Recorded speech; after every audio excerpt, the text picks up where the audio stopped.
Human immuno deficiency virus, इसको short form में HIV कहते हैं। ये लेंथी वायरस के अंदर आता है। लेंथी वायरस का डिफिनीसन बोलो तो कहते हैं स्लो ग्रोइंग वायरस, मतलब कि ये धीरे धीरे रेप्लिकेट करता है। इसको रेट्रो वायरस भी कहा जाता है। अब इसका अगर क्रोनिक फेज देखें तो इसका क्रोनिक फेज हो जाएगा एड्स, जो मेनली 7 से 10 साल लगाता है, इसलिए इसको क्रोनिक फेज या स्लो रेप्लिकेटिंग वायरस भी कहा जाता है। अगर कोई ट्रांसमिशन के लिए पूछे कि मोस्ट कॉमन रूट कौन सा है ट्रांसमिशन का इन एडल्ट, तो होता है सेक्सुअल। अगर पेडियाट्रिक्स पूछे तो होता है वर्टिकल ट्रांसमिशन, मतलब जब बेबी बाहर निकलते रहता है ना उस समय, ठीक है। ये जाता है मदर से सन को, ठीक है, सन या डॉटर किसी को भी। अब है नीडल स्टिकिंग, नीडल से कितना % को जाता है, तो 0.3% को जाता है, ठीक है। यहाँ तक समझने में कोई भी प्रॉब्लम नहीं है।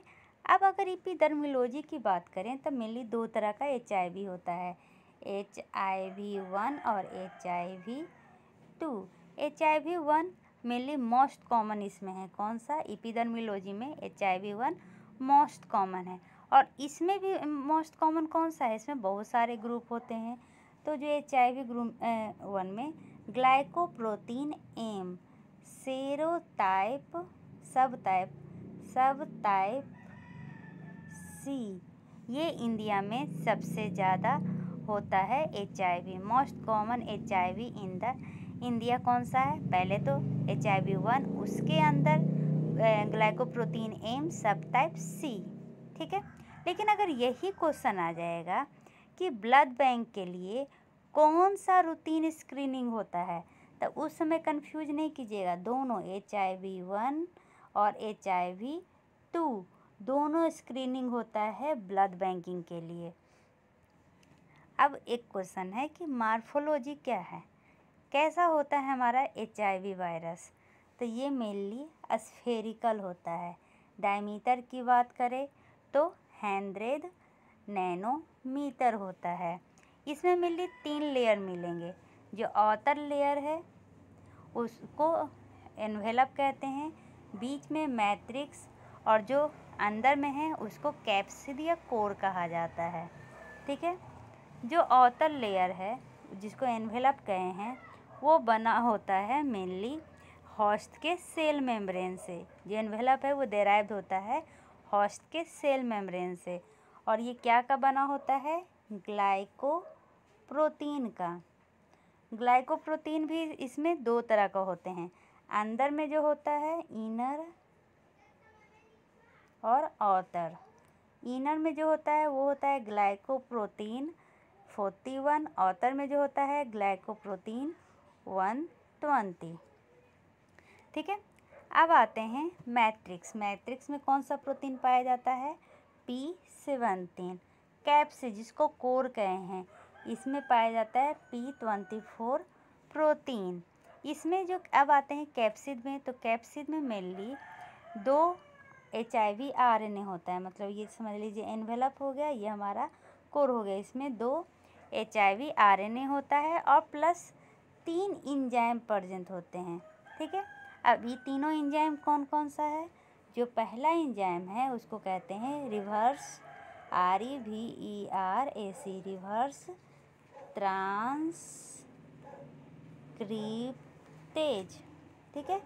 जो दूसरा इंजाइम है उसको कहेंगे इंटीग्रेस। जो तीसरा इंजाइम है उसको कहते हैं प्रोटीएज, ठीक है।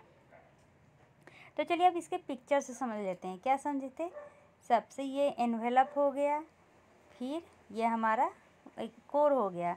एनवेलप में कौन सा पाया जाता है, तो आउटर में पाया जाता है ग्लाइकोप्रोटीन 120, और इनर में पाया जाता है जो ट्रांसमेम्ब्रेन की तरह काम करता है ग्लाइकोप्रोटीन 41, ठीक है। अब यहाँ पर मैट्रिक्स में कौन सा पाया जाता था, P17। कोर में कौन सा पाया जाता था, तो 24 और इसमें 2 RNA और 3 एंजाइम पाए जाते थे। ठीक है, यहाँ तक समझने में कोई प्रॉब्लम नहीं है। अब चलिए अब पैथोलॉजी की बात करते हैं। मान लीजिए कि HIV वायरस आपके अंदर हो गया, तो उसके अगेंस्ट कौन आएगा? मैक्रोफेज आएगा, डेंड्राइट सेल आएंगे, टी सेल आएगा। टी सेल में कौन सा? तो CD4 आएगा। ठीक है, तो अगर कोई पूछेगा कि इन तीनों में कौन सबसे ज़्यादा मोस्ट कॉमन होता है सीवियरिटी के लिए, तो टी सेल जितना कम होगा उतना ज़्यादा सीवियर होगा। ठीक है, यहाँ तक समझने में कोई भी प्रॉब्लम नहीं है। अब देखिए टी सेल क्यों? क्योंकि टी सेल क्या होता है? मेमोरी के लिए होता है, और टी सेल हमारे शरीर में कम रहा है, इसका मतलब कि मेमोरी कम हो रहा है एंटीबॉडी का, इम्यून सिस्टम का, तो इससे क्या होगा?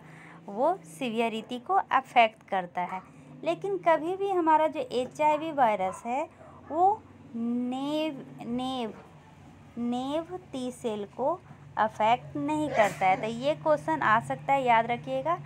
HIV वायरस टी सेल में CD4 टी सेल को अफेक्ट करता है, ना कि नेवी टी सेल को। अभी जो HIV है ये होस्ट सेल में आया। ठीक है, तो होस्ट सेल में आने के लिए इसको 2 चीज़ चाहिए, सिर्फ CD4 रिसेप्टर नहीं चाहिए, एक और रिसेप्टर बहुत इम्पोर्टेंट है, वो है को रिसेप्टर। आप इसको इसी तरह नहीं समझिए, RECEPTOR, CD4 रिसेप्टर और ये को रिसेप्टर दोनों इम्पोर्टेंट होता है।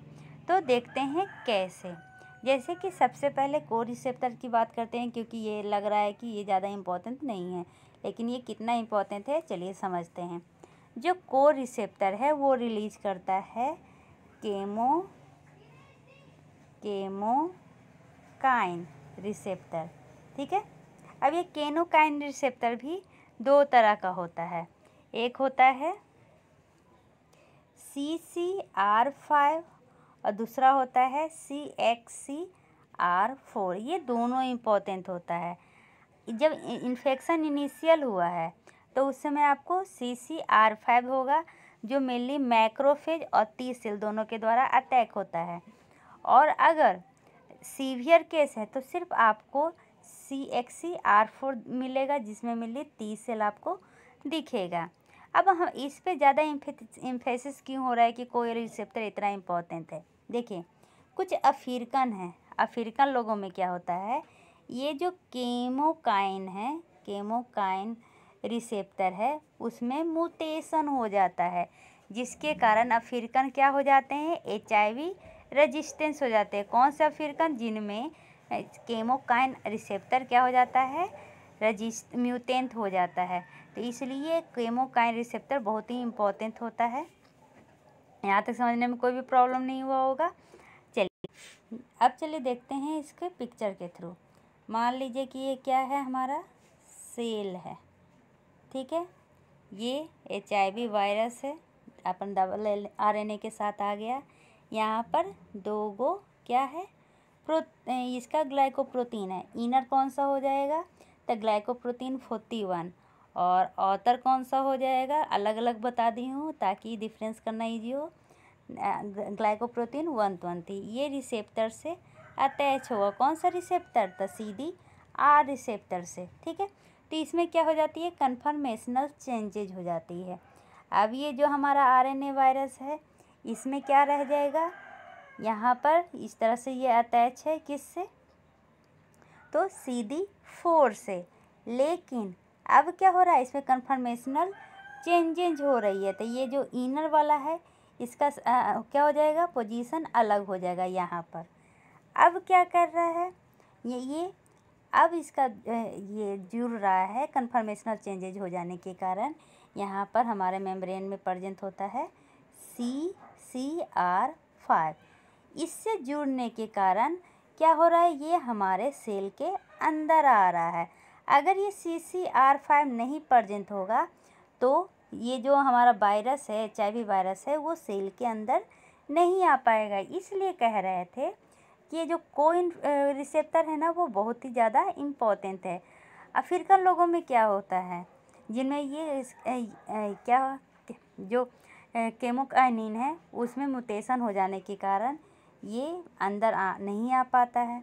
ठीक है, मेम्ब्रेन पेनिट्रेट नहीं कर पाता है क्योंकि इसमें तो ये है ही नहीं, तो पेनिट्रेट मेम्ब्रेन को कैसे करेगा? CCR5 से ही अटैच होने के बाद ये क्या करता है? मेम्ब्रेन को पेनिट्रेट करता है। ठीक है, तो इस तरह से इसका पैथोजेनेसिस होता है। अब ये अंदर आ गया। ठीक है, ये मान लीजिए हमारा सेल है, सेल के अंदर हमारा RNA आ गया। RNA चेंज हो जाता है DNA में। कैसे? तो एक एंजाइम है जिसका नाम है रिवर्स ट्रांसक्रिप्टेज, जो अभी ऊपर बताए थे। उसके बाद ये चला जाता है होस्ट DNA को अटैक करने। किसके मदद से? तो इंटीग्रेस की मदद से। अभी ऊपर बताए थे 3 एंजाइम, 2 एंजाइम हो गया। अब क्या होता है? ये HIV RNA क्या में चेंज हो जाता है? HIV DNA में चेंज हो जाता है। यहाँ पर हो गया। ठीक है, अब ये होस्ट से जब अटैच हुआ तब ये फिर से HIV RNA, बाद में ये बन जाता है क्या? विरियन, VIRION, और ये फिर बाहर निकल जाता है तीसरा एंजाइम की मदद से। तीसरा एंजाइम कौन सा था जिसकी मदद से ये बाहर निकलता है? याद कीजिए। तो हमारा पहला था रिवर्स ट्रांसक्रिप्टेज, दूसरा था इंटीग्रेस, और तीसरा प्रोटीएज। प्रोटीएज की मदद से ये बाहर निकल जाता है और दूसरे सेल को अफेक्ट करता है। इस तरह से ये प्रोसेस चलते रहता है। ठीक है, अब देखते हैं HIV से एड्स क्रोनिक फेज है, कितने साल में हुआ था? 7 से 10 साल में हुआ था। तो इसमें CD4 है वो कितना कमता है? तो मेनली CD4 जो है वो लेस देन 200 माइक्रोमीटर हो जाता है, माइक्रोमीटर क्यूब हो जाता है। अगर कोई पूछे नॉर्मल CD4 कितना है? नॉर्मल CD4 500 से 1000 के बीच में रहता है, लेकिन जब एड्स हो जाए तो ये लेस देन 200 हो जाएगा। तो चलिए CD4 के बारे में जान जाते हैं। अगर CD4 ग्रेटर देन 300 रहे तो एड्स हो जाएगा, लेकिन उसमें कौन से सिम्टम दिखेंगे? डिमेंटिया और TB दिखेगा। ठीक है, TB इसका mainly popular most common symptom में आता है। अगर CD4 जो है वो 200 से कम हो जाएगा, मतलब जो पेशेंट है वो कैसा हो जाएंगे? अपॉर्चुनिस्टिक पेशेंट हो जाएंगे, और उनमें देखने को मिलेगा न्यूमोसाइटिस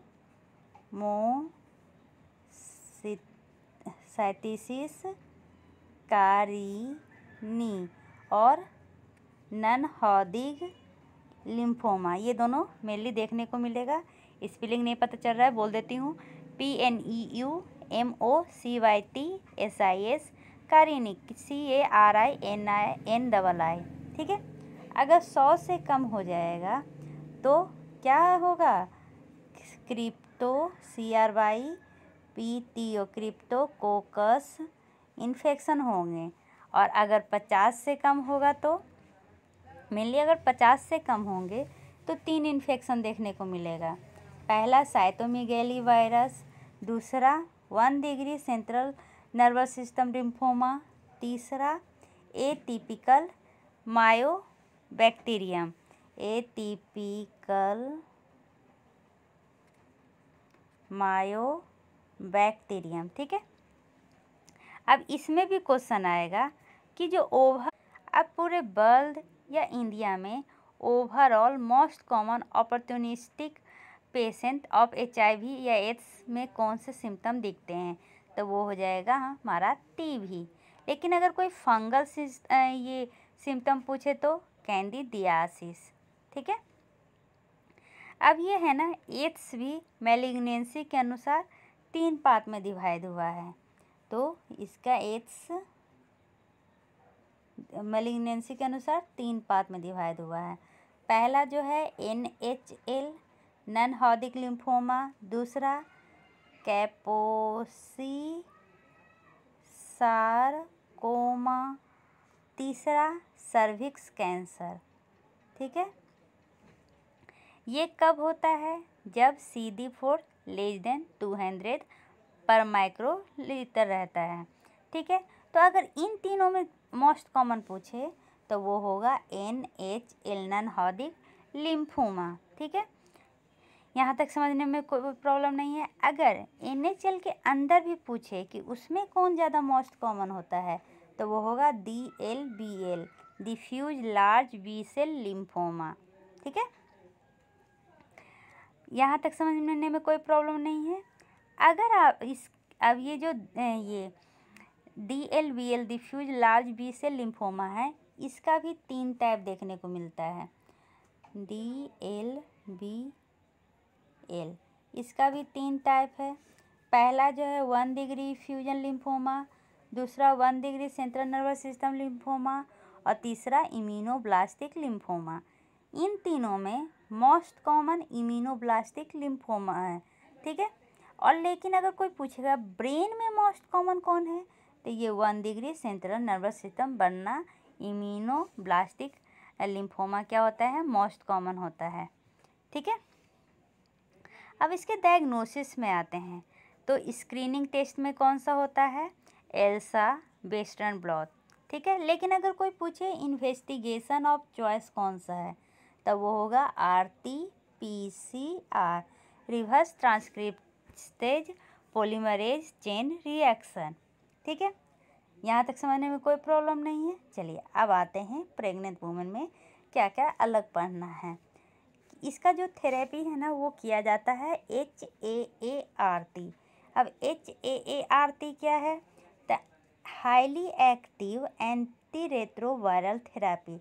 इसमें क्या होता है कि जो डिजीज है उसको सही कर सकते हैं और डेथ के चांसेस कम किया जा सकता है। ठीक है, ये सब मैं ऑलरेडी पढ़ा चुकी हूँ। क्लिनिकल मैनिफेस्टेशन में इंक्यूबेशन पीरियड कितना से कितना वीक होता है, तो incubation period from the exposure to clinical disease is day to week. मतलब ये कुछ दिन से कुछ सप्ताह लगाते हैं। अगर एवरेज की बात करें तो 3 से लेके 6 वीक तक। एक्यूट जो HIV इन्फेक्शन होता है ना, वो जैसे अदर इन्फेक्शन होता है, वायरल इन्फेक्शन उसकी तरह होता है। उसमें जो सिम्टम है वो fever, night sweat, fatigue, rash, headache, lymphadenopathy, pharyngitis, myalgia, arthralgia, nausea, vomiting और डायरिया देखने को मिलता है, जो कुछ दिन मतलब 10 दिन में वो सही हो जाता है। लेकिन अगर ये सिम्टम धीरे धीरे क्या हो जाए, क्रोनिक हो जाए, तब ये क्या होने लगेगा, प्रॉब्लम इसमें आने लगेंगे। कितना दिन लगता है क्रोनिक, तो मीडियन टाइम बोले तो 10 साल, याद रखिएगा। रूट ऑफ इन्फेक्शन तो सबसे ज़्यादा सेक्सुअल कांटेक्ट के कारण होता है। ठीक है, और इसमें अगर पूछे कोई कि जो इसमें और भी जो अगर ज़्यादा हो जाए तो कौन कौन से सिम्टम देखने को मिलेंगे, तो generalised lymphadenopathy, oral hairy leukoplakia, aphthous ulcer, thrombocytopenia, ये सब कॉमन है। ठीक है, अब आते हैं इसके कि जो वुमेन डायग्नोसिस में, तो आधा तो डायग्नोसिस बता दिए थे। लिमिटेड प्रीनेटल केयर होता है तो उसमें हम क्या करते हैं, रैपिड HIV टेस्ट करते हैं। उसमें हम क्या किए थे, तो वेस्टर्न ब्लॉट, इल्सा स्क्रीनिंग टेस्ट किया जाता है। इन्वेस्टिगेशन ऑफ चॉइस में क्या होता है, तो RT-PCR होता है। अगर रैपिड टेस्ट निगेटिव हो गया तो उसको कंफर्म करने की ज़रूरत नहीं है। ठीक है, in a woman expose to HIV within the last 3 month, rapid testing is recommended. अगर कोई वुमेन एक्सपोज हुई है HIV से तो उसमें रैपिड टेस्टिंग रिकमेंडेड होता है। अगर पॉजिटिव हुआ तब कंफर्मेशन के लिए हम वेस्टर्न ब्लॉट या IFA टेस्ट करते हैं। अगर निगेटिव हुआ तो कोई प्रॉब्लम नहीं, लेकिन रैपिड टेस्ट पॉजिटिव हुआ तो वेस्टर्न ब्लॉट और IFA टेस्ट किया जाता है। अब कौन कौन सा स्ट्रेटेजी यूज किया जाता है प्रेग्नेंट वुमन में HIV टेस्टिंग के लिए। अगर HIV टेस्टिंग पॉजिटिव है लेबर और डिलीवरी के समय में, तो ऑब्स्टेट्रिक्स ये फॉलोइंग स्टेप को फॉलो करते हैं। सबसे पहला क्या है कि tell the women she may have HIV infection and that her neonates may be expose.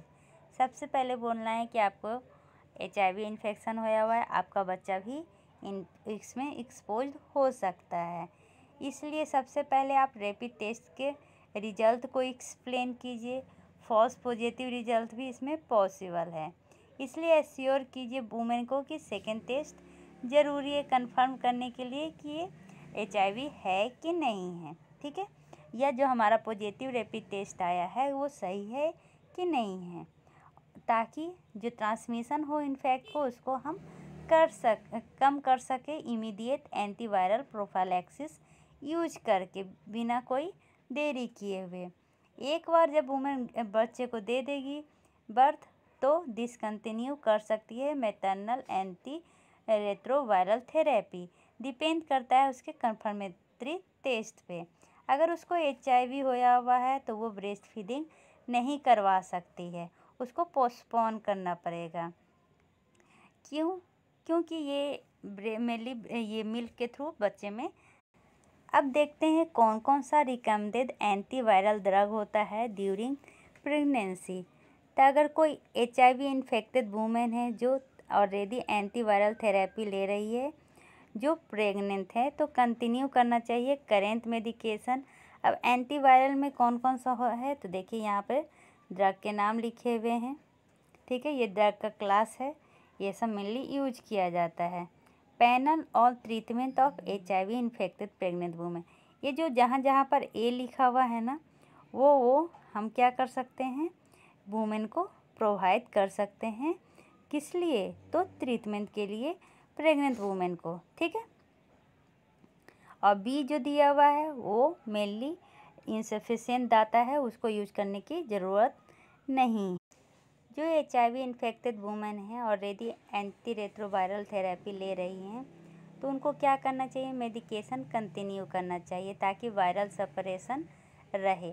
अगर वायरल डिटेक्टेबल है तो ऑर्डर क्या करना चाहिए, HIV anti retroviral drug resistant testing करवाना चाहिए। अगर फर्स्ट ट्राइमेस्टर है तो मेडिकेशन को कंटिन्यू रखिए, क्योंकि अगर स्टॉप कर देंगे तो ये फिर से क्या हो सकता है, स्टार्ट हो सकता है, रीइनिशिएट हो सकता है। स्टार्ट क्या करना चाहिए, IV देना चाहिए JDV इन लेवर, ऊपर कोड दिया हुआ है तो आप देख सकते हैं। इफ़ HIV RNA लेवल कितना हो तो 400 कॉपी पर ml से ज़्यादा हो तब, ठीक है। HIV इन्फेक्टेड वुमेन हुई एंटी रेट्रोवायरल नेव, HIV वुमेन जिनमें एंटी रेट्रोवायरल क्या है, नेव है, तो ऑर्डर क्या करना पड़ेगा, HIV retroviral drug resistant testing करवाना पड़ेगा। इनिशिएट HAART मतलब कि अवॉइड करना पड़ेगा efavirenz in the early first trimester. Use करना पड़ेगा दूसरा ड्रग जैसे कि JDV, लैमिव्यूदिन, ये सब ड्रग्स यूज करना पड़ेगा। उसके बाद अवॉइड करना पड़ेगा नेविरापाइन जिनका CD काउंट 250 सेल पर MMQ से ज़्यादा है, ठीक है। अब HAART को क्या करना चाहिए, मैटरनल के इंडिकेशन को देखते रहना चाहिए। अगर CD4 हाई है और लो HIV RNA है तो क्या करना चाहिए, इसको सेकंड ट्राइमेस्टर, इसके जो इनिशिएशन है वो डिले कर देना चाहिए अंटिल सेकंड ट्राइमेस्टर। अगर HIV RNA का लेवल 400 कॉपी से ज़्यादा है तो स्टार्ट कर देना चाहिए IV JDV इन द लेवर, ठीक है। अब HIV infected women previously taking anti retroviral indication but not currently, पहले लेती थी लेकिन अब नहीं लेती है, तो उनको क्या करना चाहिए, उनको कहना चाहिए कि आप एंटी रेट्रोवायरल रेजिस्टेंस टेस्टिंग लीजिए कि आपको कहीं उन ड्रग से रेजिस्टेंस तो नहीं हो गया है। HAART अपना स्टार्ट कर देगा टेस्टिंग के पहले, इसको था अब तो नहीं है, किस ड्रग्स का रेजिस्टेंस हो गया है। मेनली अर्ली फर्स्ट ट्राइमेस्टर में इवाविरेंज क्या करना चाहिए, अवॉइड करना चाहिए, याद रखिएगा ये क्वेश्चन आ सकता है। ये वाला ड्रग फर्स्ट ट्राइमेस्टर में क्या होता है, अवॉइड होता है, उसके जगह पे दूसरा ड्रग यूज कीजिए। अगर 250 सेल पर MM से ज़्यादा है CD काउंट तो नेविरापाइन अवॉइड करना चाहिए। और अगर HIV RNA लेवल 400 कॉपी से ज़्यादा है तो स्टार्ट कर दीजिए IV JDV, ठीक है। अब HIV इन्फेक्टेड वुमेन है लेकिन कोई उसने क्या एंटी रेट्रोवायरल मेडिकेशन यूज नहीं किया है जिसमें जो अभी प्रेजेंट है लेवर में, तो क्या करना चाहिए, उसमें इनिशियल HIV रेगुलेटरी असेसमेंट करवाना चाहिए, स्टार्ट कर देना चाहिए JDV IV के द्वारा। कितना? तो 2 milligram per kg IV load over 1 hour, then 1 milligram per kg per hour until delivery, ताकि कम से कम ट्रांसमिशन हो सके। अब JDV आ रहा था तो इसका फुल फॉर्म क्या है? तो जिडोवुडीन।